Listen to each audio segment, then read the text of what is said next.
Hi, everybody, and welcome to the Dr. Psych Mom Show. Before you listen to today's wonderful episode, I hope that you will click on the link to subscribe so then you can hear bonus content, which if you have been following the rapid fire progression of this podcast, I come out with episodes all the time. And if you don't subscribe, then you do not even know about the ones that are the bonus ones. My most recent was on empathic ruptures, which is a topic everybody likes.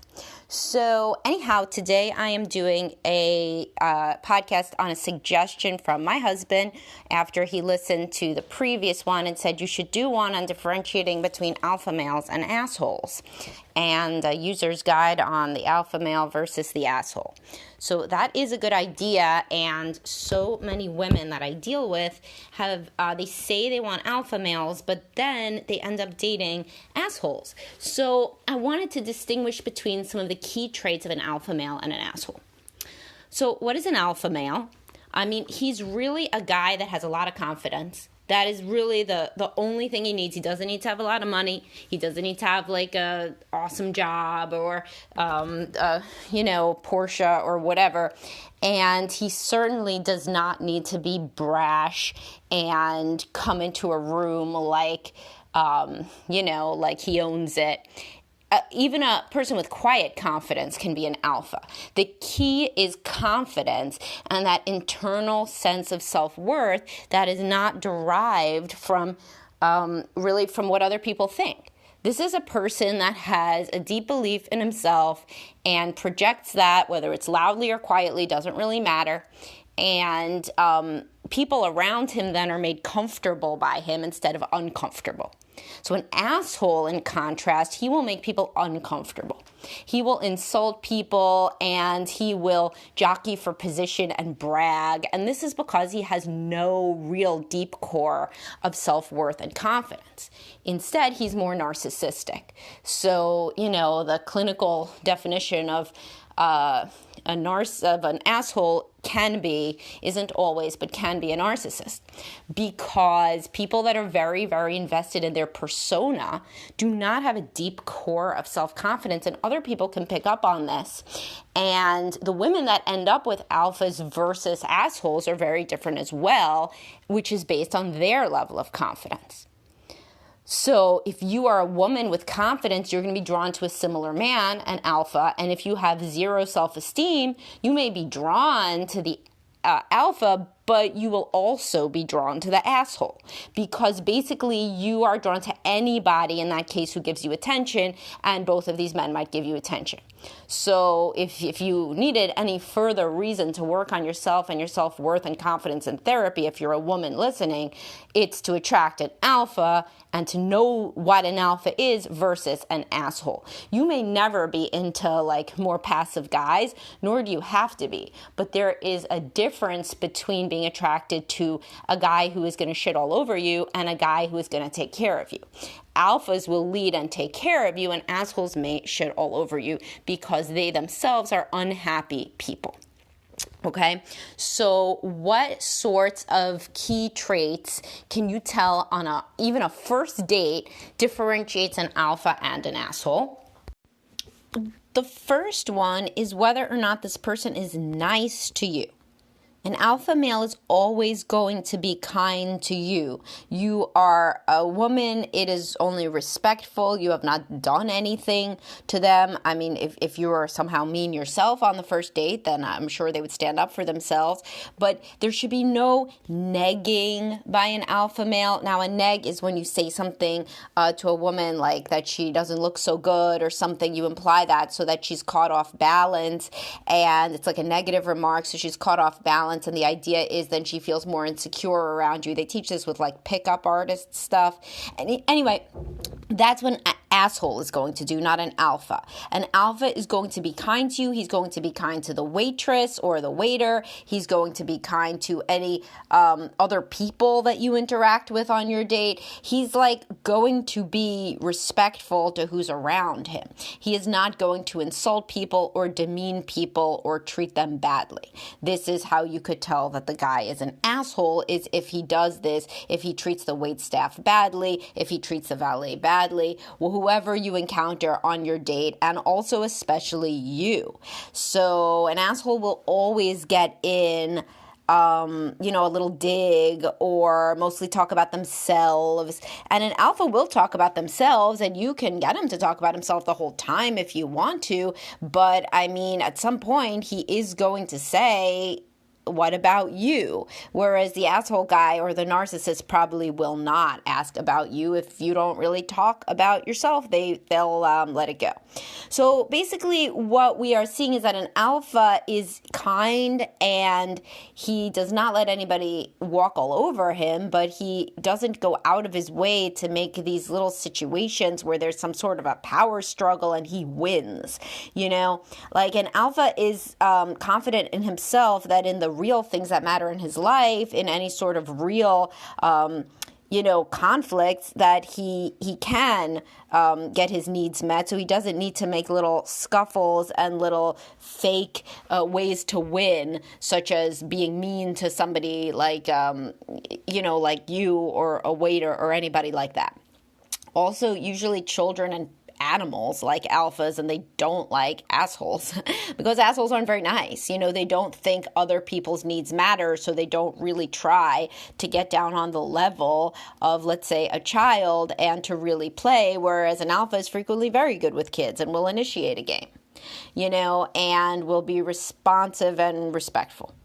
So when women say that they are attracted to bad boys, like this can just be a guy that is counterculture and goes his own way and comes up with his own, business ideas and all of that.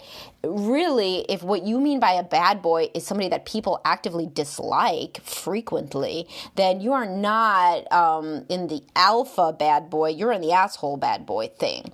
And that can usually be linked right back to your upbringing where a parent was mean, where a parent was an asshole, and now you are drawn to that. Whereas if you are drawn to alphas, then you probably had a confident parent, probably your dad, but it could be your mom too, that becomes your imago. And you can refer back to my podcast or work on post on imago theory. The whole idea is that you are subconsciously drawn to somebody who has both the positive and the negative aspects of your caregiver, and then your fantasy is to change them in ways that you couldn't change your caregiver growing up. For people that had pretty good childhoods, they don't have as much on the negative side, they have more on the positive side, but nobody's childhood was perfect. So you can refer back to that. I could do another podcast about that. Either way, if you're drawn to people who treat you or others like trash, then it does not take a psychologist to think that there's a pattern there where you're used to being treated terribly. And you may not want to think about this, but it is always the case that somebody who is comfortable being treated poorly was treated poorly, unfortunately, earlier in their life. Another trait that can distinguish an alpha from an asshole is how they are going to kind of push you past boundaries. An alpha doesn't need to push you past boundaries. So if you say that you don't want to have sex, or if you say that you don't want to eat Italian food, or you say that you have to be home by 11 for the babysitter, an alpha male is going to be respectful of that. Like it's not like they aren't going to tell you, oh, I like Italian, so I guess at some point, I guess we'll eat Italian sometime, but it doesn't have to be today, or, it's unfortunate because I wanted to stay out till midnight, but totally we could do it another time. So it's not like you won't know, but you will not be pushed, and you certainly will not be pushed sexually in the beginning, because an alpha is confident. So if you don't want to have sex with him, so let's say you don't want to have sex with him, all right, fine, it's a first date. Most guys that aren't complete assholes are going to be okay with that. Let's say it's like 10 dates, and he just thinks that you're not sexually compatible, then the alpha has the confidence to say, this isn't working out. And so he isn't like going to push you and be mean to you about the fact that you don't happen to be compatible with him in that domain or in any domain. Whereas a guy who's more narcissistic, or as we're calling it, the asshole, he will push and wheedle. As soon as you put it down a boundary, even if it didn't mean anything to him before, now it's going to be something to push as like a test for if you care about him or if you prioritize him. Now, when we're talking about assholes or even narcissists, as I've said and written about, I don't truck with this idea about like narcissists are monsters. Like that is just that is not based in any real psychology that I know about. It's a disorder. Narcissistic personality disorder is a disorder like borderline personality disorder or like any personality disorder, and people can work and grow if they want to. And I've worked successfully with many people that with narcissistic personality in therapy. And if they have the motivation to learn and grow, this is not a psychopath. A psychopath does not have empathy. Narcissists can develop empathy. And but that's an aside. So some people just get mad as soon as I ever say that like a narcissist can change. But like, meanwhile, they're cool with saying, oh, we were always wrong about borderline. Used to be that people thought that borderline could never change. And now DBT happened. And yes, people with borderline can change. But what? Narcissists still can't? That doesn't make any sense. But anyhow, so an asshole, as soon as you put down a boundary, they're going to like jump all over it and just try to get you to change it because their self-esteem, again, is so low. It's so low that they take you asserting any sort of boundary as a personal attack, a personal grievance, and that you're not prioritizing them. So if you say that you want Italian, they will, or that you don't eat Italian, they will go to the ends of the earth to make sure that that is now their favorite food and you're being difficult and that you have to eat Italian all the time. So even if they never gave even a single shit before about Italian or anything, this will become their reason for living, is to change you and from your preferences. And so this is a real warning sign. So so some people listening to this may say, all right, well, then what's a beta? Because your alpha sounds pretty nice. And I thought like an alpha was kind of this asshole guy and then a beta is the nice guy. Well, first of all, I mean, just saying alpha and beta is like a guy rating a woman like a 10 versus a 2 or something. So I don't really like doing it, but I'll use it colloquially because kind of, people know what you're talking about. But in reality, I don't think there's like a beta male. This is not like Brave New World. But what people mean more is a passive guy. So what they don't want, so the difference between alpha and a beta is passive.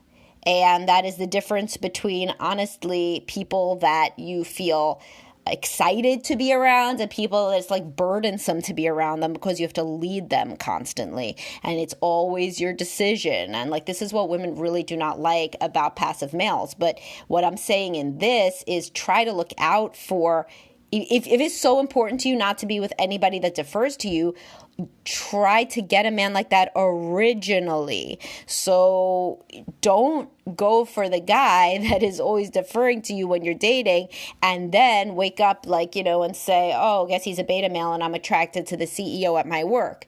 I mean, of course, like, shit happens, like you can't go back in a time machine if this is your current situation.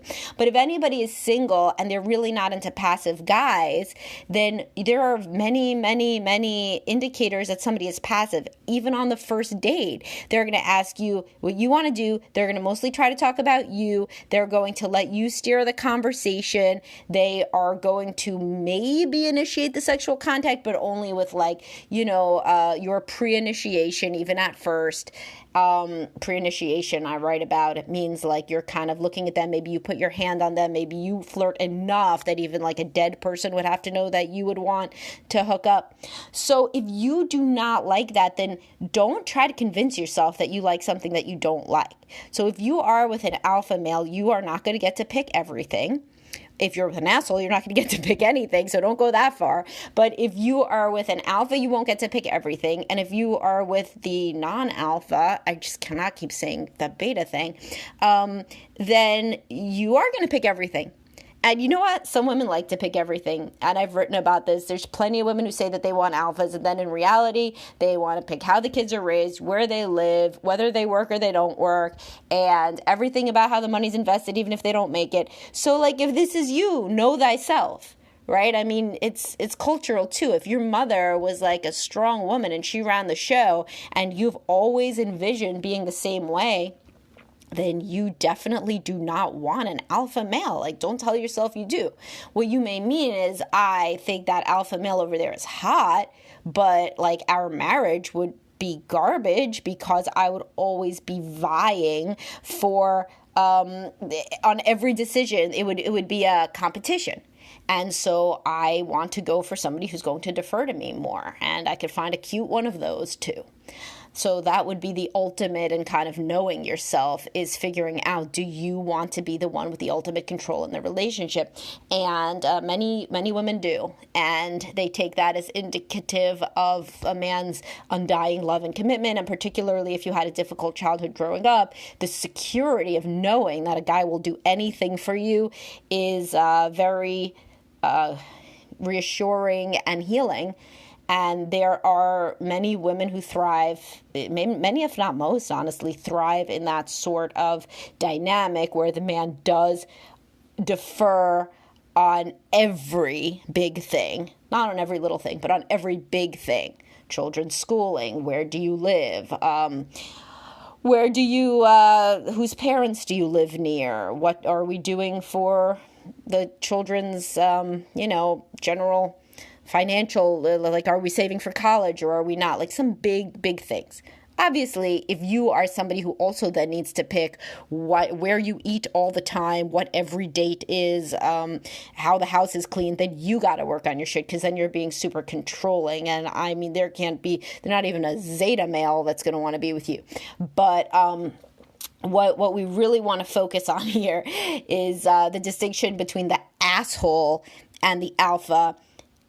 And that can really be summed up in, is this person a nice person? Does this person constantly have like fights and sniping disagreements and a history of exes that hate them and drama with exes? I've written about that. You got to beware of the person with dramatic exes. That person is he may say he doesn't like drama. Man, he loves drama. It's not just all those women's fault, So anyway, I hope that this was helpful to you guys in clarifying this.